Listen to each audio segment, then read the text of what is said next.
ये है भगवान गरुड़ और गरुड़ देव की शक्ति आपके जीवन में जो भी सर्प दोष है किसी भी प्रकार से, चाहे वो गुरु चांडाल है, चंद्र राहु है, यानी कि राहु जो है सर्प का सिर कहा जाता है। और आपकी कुंडली में अगर आपके किसी भी तरह से राहु परेशानियां क्रिएट कर रहा है, चाहे वो काल सर्प दोष की कंडीशन से कर रहा है, चाहे कैसे भी कर रहा है, आपको इस तरह से गरुड़ महाराज की, गरुड़ देव की जो मूर्ति है अपने घर में स्थापित करनी है। और इसका पूजन विधि सारी चीज़ें मैं आपको बताने वाला हूँ। जो भी काल सर्प दोष या सर्प दोष से पीड़ित हैं या ग्रहण दोष से अपनी कुंडली में पीड़ित हैं, तो उनके लिए ये जो इबोनी वुड में यानी कि करुंगली में बनी हुई गरुड़ महाराज की जो मूर्ति है, किस तरह से उनके जीवन से सर्प दोष की मुक्ति करेगी और साथ ही साथ आपके जीवन में एक विष्णु हरि कृपा भी दिलाएगी।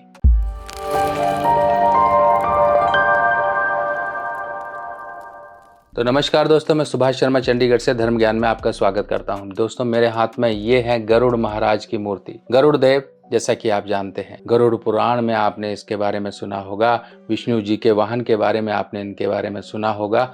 गरुड़ देव की जो एक शक्ति है वो ये है कि गरुड़ यानी कि आपने देखे होंगे आसमान में उड़ते हुए बाज, चील जो भी हैं, गरुड़ यानी कि ईगल होता है बड़ा वाला, जिसे हम देखते हैं एक बड़ा सा एक गरुड़। तो ये गरुड़ जो होते हैं, सांप इनके आगे विवश हो जाते हैं। सांप को ये तुरंत पल भर में खत्म कर देते हैं। आपको ये भी समझना है कि सांप यानी कि सांप को जो कहा गया है वो राहु कहा गया है। राहु का सिर सांप है और जो पूंछ है वो केतु है। तो इसीलिए जब कुंडली में राहु केतु का दोष आपके जीवन में परेशानियां क्रिएट करना शुरू कर दे, जैसे कि आपकी कुंडली में काल सर्प दोष है। काल सर्प दोष जब होता है तो जीवन में अचानक होने वाली घटनाएं बढ़ जाती हैं, अचानक होने वाली मुश्किलें ज्यादा होती हैं। आज आदमी की जो किस्मत होती है ऐसे चलती है, ऐसे कभी ऊपर कभी नीचे, कई बार तो नीचे ही नीचे चलती रहती, कभी ऊपर उठ ही नहीं पाती। व्यक्ति के साथ हमेशा ऐसे बड़े बड़े गिरावटें होती है, ऐसी बड़ी बड़ी परेशानियां आती हैं जो कि काल सर्प दोष के कारण आती हैं। पर जरूरी नहीं काल सर्प दोष सबके लिए खराब हो, पर जिसके लिए खराब है उसको अपना बचाव, अपने लिए इसका उपाय करना बहुत जरूरी हो जाता है। काल सर्प दोष के साथ साथ जब राहु किसी भी ग्रह के साथ जाकर बैठ जाता है तब वहां पर राहु की परेशानी हो जाती है। जैसे कि मान लीजिए गुरु के साथ बैठे तो गुरु चांडाल, मंगल के साथ बैठे तो अंगारक दोष, पांचवें घर में बैठे तो संतान दोष या फिर सर्प दोष। इसी तरह से चंद्र के साथ बैठे तो ये ग्रहण दोष, अगर सूर्य के साथ बैठे तो सूर्य ग्रहण दोष।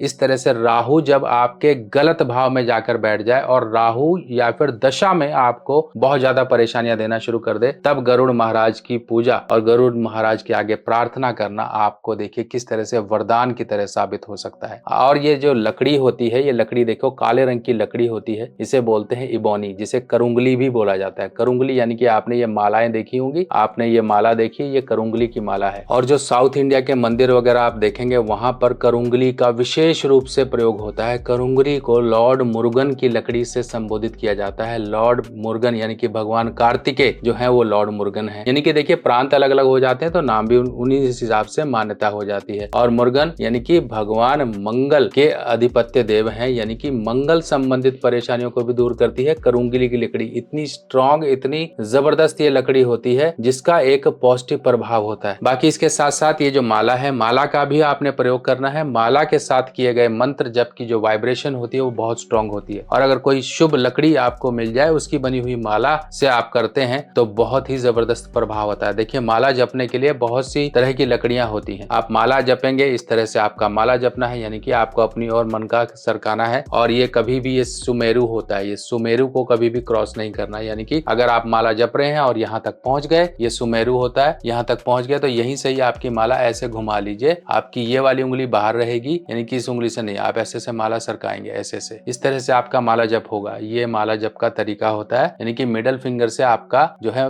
मन का जो है आप अपनी तरफ सरकाओगे। ये तरीका है, अपनी तरफ खींचोगे, यानी कि ऐसे से जप करते जाओगे। जो मंत्र आपको गरुड़ महाराज का है वो मिल जाएगा, आपको गूगल पर भी मिल जाएगा। गरुड़ महाराज गायत्री मंत्र आप ऐसे भी लिख सकते हो, गरुड़ देव गायत्री मंत्र भी लिख सकते हो। छोटा सा बहुत ही आसान सा ये मंत्र है, आप वहां से देखिए लीजिए और गरुड़ महाराज की मूर्ति आप अपने घर में स्थापित करिए। घर पे जो भी आपके राहु दोष है, राहु जनित परेशानियां, उनसे राहत मिलेगी। लाल कपड़े पे विराजमान करिए। अपने देवी देवताओं की मूर्ति के साथ भी वहीं पर ही आप इनको विराजमान करा दीजिए, क्योंकि ऐसा कोई वो नहीं है कि हाँ आप घर में रख सकते हो, नहीं रख सकते हो। देखिए, एक तो शुभ लकड़ी है, आपके घर के सभी वास्तु दोष, नकारात्मक ऊर्जाओं को दूर करने के लिए जो है इबोनी, यानी कि जिसे करुंगली कहा जाता है, करुंगली करुंगली करुंगली, तो ये आपको बहुत ही फायदा देगी। अब इसका वजन क्या है पहले ये समझ लीजिए। जो हम आपको दे रहे हैं ये लगभग 9 इंच की एक मूर्ति है और जो वजन है इनका लगभग 70-75 ग्राम के आसपास का वजन है, 70-75 ग्राम का वजन है। और आपके लिए एक विशेष बात बता दूं कि हमें जो मैन्युफैक्चरर ने ये चीजें दी हैं उनसे हमने और प्राइस कम करवाया और हमें बोला ठीक है, हमें अपने परिवार के जो लोग हैं उनको भी तो कुछ देना पड़ेगा ना, तो उनसे हमने बोला भैया हमें माला दो, हम माला देंगे, आपको माला देनी पड़ेगी। तो हमारे पास जितना स्टॉक है हम आपको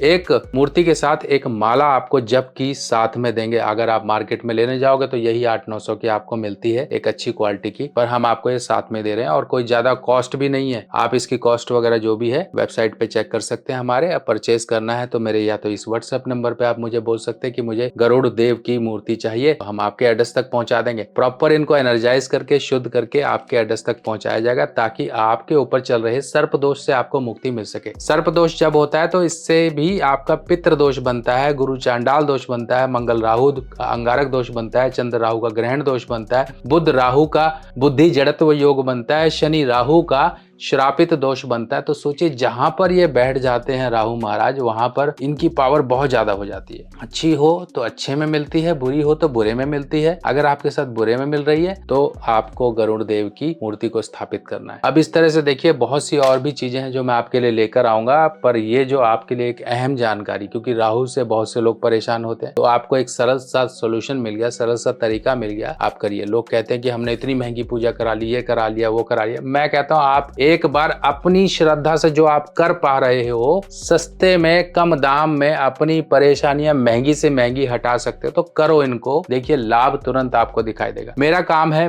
कि आपको सरल तरीके, सरल मार्ग से आपकी परेशानी को दूर करना, और वो हो भी रही है। आप लोगों के कमेंट जिस तरह से आते हैं, आप लोगों का जिस तरह से प्यार आता है, ये मुझे और प्रोत्साहित करता है कि मैं आपके लिए और भी जानकारियां जुटाकर आपके सामने आऊं। क्या आपको पता है आपके जन्मदिन पर आपके ग्रह बदल जाते हैं, यानी कि अच्छे ग्रह आपके जीवन में अच्छा फल देने के लिए आते हैं और बुरे ग्रह आपके जीवन में वो वर्ष को खराब करके चले जाते हैं। किसी न किसी प्रकार की परेशानियां, दिक्कतें, दुर्घटना, बीमारी या फिर धन का नुकसान देकर जाते हैं। अगर हमें पहले ही पता लग जाए कि आपके इस वर्ष में आपके कुछ बुरे ग्रह आ रहे हैं, अगर हम उनका उपाय पहले ही कर लें तो उस वर्ष की परेशानियों से हमें निजात मिल जाती है। ये वर्ष फल का मतलब होता है आपके जन्मदिन से लेके आपके अगले जन्मदिन तक का एक समय, जिस समय में बुरे ग्रहों का उपाय किया जाता है। इसमें कुछ छोटे छोटे उपाय होते हैं जो कि आपको पूरे वर्ष आराम का जीवन, आपके जीवन में उन्नति और तरक्की के रास्ते खोलने में आपकी मदद करते हैं। आप अपने वर्षफल को जरूर बनवाएं, क्योंकि वर्षफल ही वो आपके जीवन में एक अहम भूमिका निभाता है, जो आपके जीवन में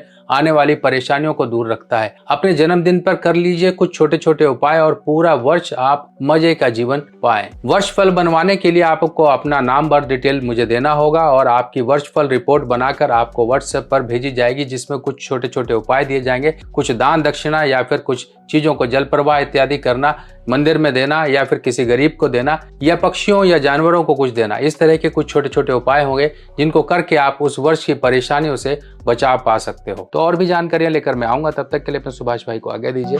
नमस्कार।